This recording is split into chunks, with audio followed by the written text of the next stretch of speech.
অনেক দিনের অপেক্ষার পর নিজের টাকায় নিজেকেই কিছু একটা গিফট করলাম। তো তোমরা পুরো ভ্লগটা দেখো, তাহলেই বুঝতে পারবে। তো আমার অনেক দিনের ইচ্ছে ছিল যে একটা আইফোন নেবো, কিন্তু হয়ে উঠছিল না।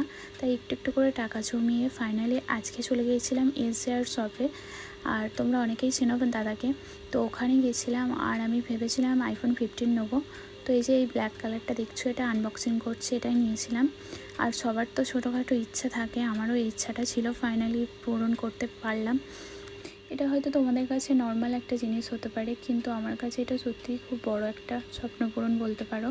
আর সত্যি কথা বলতে এটা হাতে পাওয়ার পরে আমি ভীষণ হ্যাপি ছিলাম।